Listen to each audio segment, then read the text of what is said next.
4 keys in the financial concept that we need to learn. Okay, ito yung 4 na halik. Oh, 4 keys daw eh. Okay, 4 na susi sa financial concept na dapat nating maunawaan upang makaipon tayong mga OFW.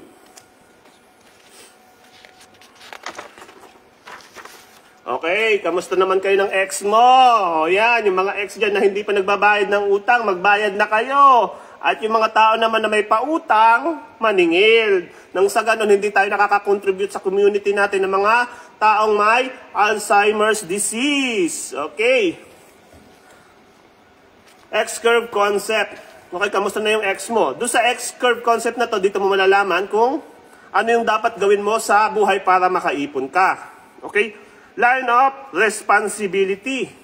Dapat yung line of responsibility mo bumababa habang tumatanda ka. Bakit? Kasi meron tayong line of wealth o line of ipon, line of savings na dapat itataas. Kaya nga X-curve concept, merong isang pataas at merong isang pababa. Responsibility. Tayong mga OFW, every month nagpapadala tayo ng responsibility sa Pilipinas in terms of pera.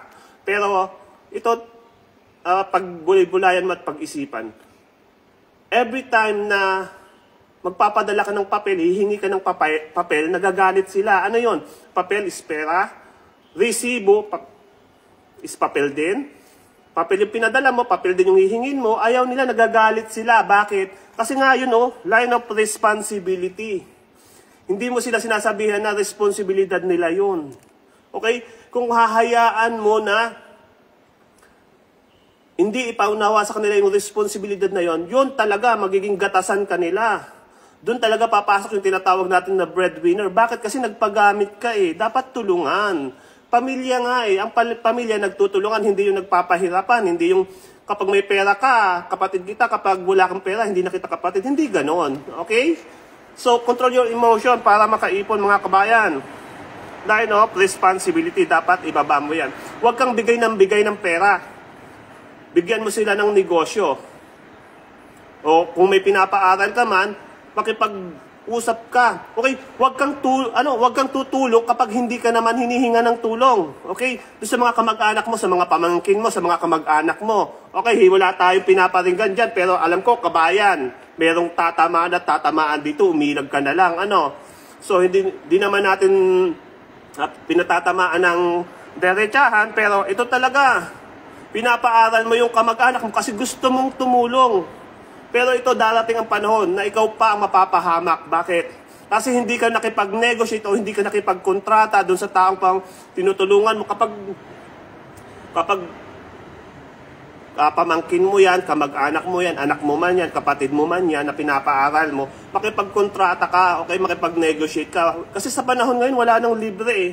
Kaya maraming OFW ang tumatagal ng 30 years, 40 years sa abroad. Bakit? Kasi yung kapatid pinag-aral. Pagkatapos ng kapatid, yung pamangkin naman, yung pinsan. Tapos, nung natapos yung pinsan, yung kamag-anak, yung anak naman ng anak niya. Kaya tumatagal ng 50 years to 30 years, 40 years sa abroad, yung mga OFW na walang naiipon. Tapos pagdarating tayo sa Pilipinas, mga OFW, anong sasabihin ng mga nasa Pilipinas? Ang tagal mo sa abroad, wala kang naipon. Ito lang ang naipon mo. Yun ang sasabihin sa'yo kapag hindi mo pinag-aralan yung financial education. Lalong-lalo na itong X-curve concept na to. Napaka-basic nito. Responsibility, dapat ibaba mo yan. Okay? So, kung ngayon na nagpapadala ka ng pera sa abroad, hindi sila nakikinig sa'yo, how much more kapag wala ka ng maipadala? Kaya isip-isip din, pag-isipan mong mabuti dahil tumatanda tayo at hindi habang buhay ang buhay OFW. Line of savings, kailangan itaas mo yan. Dapat makaipon ka, kabayan. Okay? So, pagmasdan mo yung mga tao sa church mo, pagmasdan mo yung mga matatandang tambay dyan sa Central, sa Causeway Bay, mga Indonesian yan. Pero parang ganun na rin kasi pareho din naman na mga OFW at nagtatrabaho sa ibang bansa, di ba? Pero ang pagkakapareho niyan is ito, pag wala kang inipon na pera, pagtanda mo, pagpapasapasahan ka. Pero pag may naipon ka, pag-aagawan ka. Kikilalanin ka nila. Sa Pilipinas kasi, kalimitan, o kahit saan din naman, ang pagrespeto nila sa'yo nakabatay sa, ikaw may sabi niyan, kabayan ha, ikaw may sabi niyan, si ikaw ang may sabi na pera yan.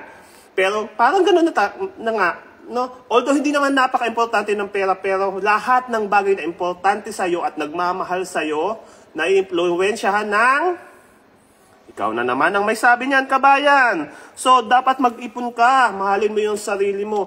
Tanungin mo sarili mo, magkano ka? Magkano ka ba? Magkano ka, kabayan? Dapat alam mo kung magkano ka. Sa inflation rate natin ngayon, masasabi natin na dapat hindi bababa ng 6 million ang naipon mo. Ikaw pa lang, kabayan, mag-isa yan. Depende pa yan kung ilan yung anak mo, i-times mo lang yan. Kung dalawa yung anak mo plus ikaw, di times 3. 6 million times 3. So, ganun, no? Ganun yung contribution natin kapag may nagtanong sa'yo na magkano ka. Compute mo ka agad. Ang mga taong nagsasabi lang na hindi mo ko kayang bilhin, yung mga taong nabili na nila yung sarili nila. Or, automatic meron na talaga silang pera na ganun kalaki, kaya hindi mo pwedeng sabihin na bibilhin kita. So, wag tayong maging sinungaling, tanggapin natin yung katotohanan. Numbers never lie.